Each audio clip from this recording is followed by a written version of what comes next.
வணக்கம். நாம இப்போ மொபைல் ஆப் மூலம் ஆதாரில் மொபைல் நம்பர் மாற்றுவது எப்படின்னு பார்க்கலாம். முதல்ல உங்க மொபைல்ல ஆதார் ஆப் இன்ஸ்டால் பண்ணிக்கோங்க. ஓபன் பண்ணதும் இப்படிதாங்க வரும். இதுல கேக்குற டிஸ்கவர் கீ ஃபீச்சர்ஸ் என்ற பட்டனை கிளிக் செய்ய வேண்டும். அடுத்த பேஜ் ஓபன் ஆனதும் கீழே கேட்கப்பட்டிருக்கும் என்டர் ஆதார் நம்பர் என்ற பட்டனை கிளிக் செய்ய வேண்டும்.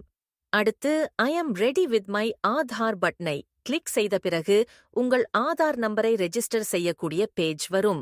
அதில் உங்களுடைய ஆதார் நம்பரை ரெஜிஸ்டர் செய்து கண்டினியூ என்ற பட்டனை கிளிக் செய்ய வேண்டும். அடுத்து இந்த டெர்ம்ஸ் அண்ட் கண்டிஷன்ஸ் பேஜ் வரும். அதில் இந்த இடத்துல டிக் செய்து ப்ரோசீட் என்ற பட்டனை கிளிக் செய்ய வேண்டும். அடுத்து இந்த இடத்தில் உங்களுக்கு எந்த நம்பர்ல மெசேஜ் வர விரும்புகிறீர்களோ அந்த சிம்மை செலக்ட் செய்து எஸ்எம்எஸ் என்ற பட்டனை கிளிக் செய்ய வேண்டும். உங்கள் எஸ்எம்எஸ் மற்றும் மொபைல் நம்பர் வெரிஃபை ஆன பிறகு கண்டினியூ டு ஃபேஸ் ஆத்தென்டிகேஷன் என்ற பட்டனை கிளிக் செய்ய வேண்டும். அடுத்து இன்டியேட் ஃபேஸ் ஆத்தென்டிகேஷன் என்ற பட்டனை கிளிக் செய்து உங்கள் முகத்தை காட்டி வெரிஃபை செய்ய வேண்டும். வெரிஃபை செய்த பிறகு ப்ரோசீட் என்ற பட்டனை கிளிக் செய்ய வேண்டும்.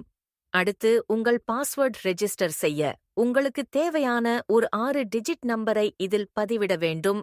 ரெஜிஸ்டர் செய்த பிறகு இந்த பக்கம் வரும். இதுல கீழே ஸ்க்ரோல் செய்தால் மை ஆதார் அப்டேட் என்ற ஆப்ஷனை கிளிக் செய்தால் மொபைல் நம்பர் அப்டேட் என்ற ஆப்ஷன் வரும். இந்த இடத்தில் கிளிக் செய்து நீங்கள் மாற்ற நினைக்கும் உங்கள் மொபைல் நம்பரை கொடுத்து சென்ட் ஓடிபி என்ற பட்டனை கிளிக் செய்ய வேண்டும். அடுத்து மீண்டும் உங்கள் முகத்தை காட்டி வெரிஃபை செய்ய வேண்டும். மேலும் கூடுதலாக 5 நபருக்கு இதே முறையில் செல் நம்பர் மாற்ற முடியும். இந்த இடத்தில் கிளிக் செய்து யாருக்கு மாற்ற வேண்டுமோ அவர்களின் ஆதார் நம்பரை பதிவேற்றம் செய்து உங்கள் நம்பரை மாற்றிக்கொள்ளலாம். தேவையில்லையெனில் ரிமூவ் செய்து கொள்ளலாம்.